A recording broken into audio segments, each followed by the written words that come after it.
Assalamualaikum warahmatullahi wabarakatuh. Selamat pagi teman-teman mahasiswa bimbingan konseling B. Pada kesempatan kali ini kami dari kelompok 7 akan menjelaskan materi mengenai perencanaan program bimbingan dan konseling di MI SD. Sebelumnya perkenalkan dulu anggota kelompok kami. Yang pertama ada saya sendiri Mika Fitriani, kemudian ada rekan saya Muhammad Fajar Ihsan, Muhammad Firdaus Ardiansyah, dan yang terakhir ada rekan Astri Wulandari. Poin pertama ada analisis kebutuhan. Analisis kebutuhan adalah kegiatan mengidentifikasikan faktor-faktor pendukung dan penghambat atau kesenjangan proses pelayanan untuk menetapkan media yang tepat dan relevan dalam mencapai tujuan pelayanan atau goals and objective yang mengarah pada pencapaian tugas dan perkembangan. Kemudian pengertian analisis kebutuhan menurut para ahli, yang pertama ada Brinkerhoff and Gill, yaitu tahun 1994.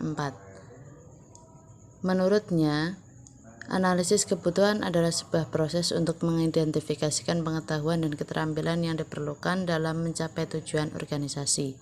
Kemudian yang kedua ada menurut pendapat Molinda, Persing, dan Reigeloot 1996. Analisis kebutuhan adalah metode untuk mengetahui sifat dan luasnya masalah kinerja dan bagaimana cara penyelesaiannya. Kemudian yang ketiga ada pendapat Gupta, dan yang terakhir ada Rossi, Freeman, and Lipsimer. Penyusunan program bimbingan konseling. Program bimbingan dan konseling diartikan seperangkat kegiatan bimbingan dan konseling yang dirancang secara terencana, terorganisasi, terkoordinasi selama periode waktu tertentu, dan dilakukan secara kait-mengait untuk mencapai tujuan.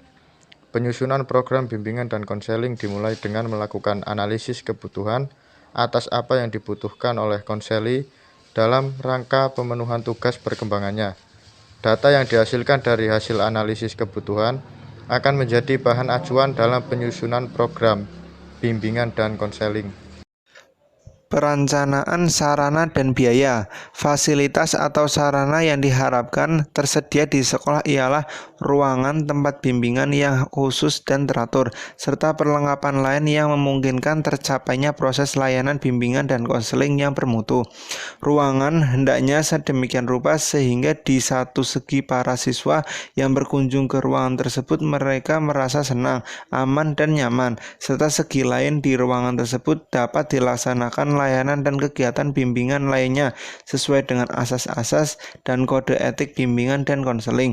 Terkait dengan fasilitas bimbingan dan konseling di sini dapat dikemukakan tentang unsur-unsur tersebut, yaitu yang pertama, tempat kegiatan yang meliputi seperti ruang kerja konselor, ruang layanan konseling, bimbingan kelompok, ruang tunggu tamu, ruang tenaga administrasi, dan ruang perpustakaan.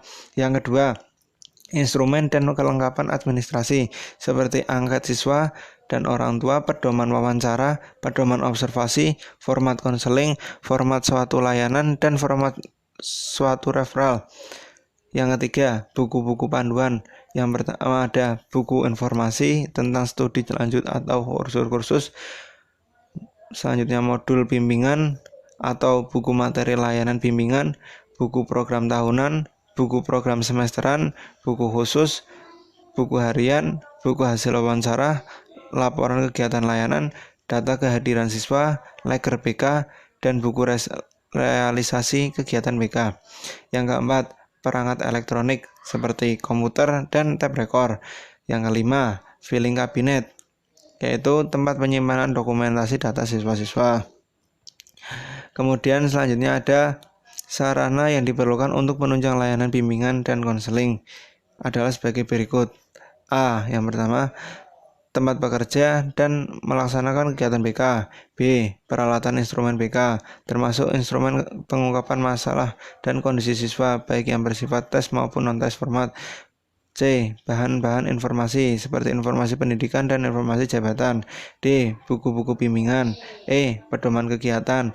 F. Peralatan administrasi baik yang bersifat ATK maupun perangkat keras seperti alat-alat optik elektronik termasuk komputer.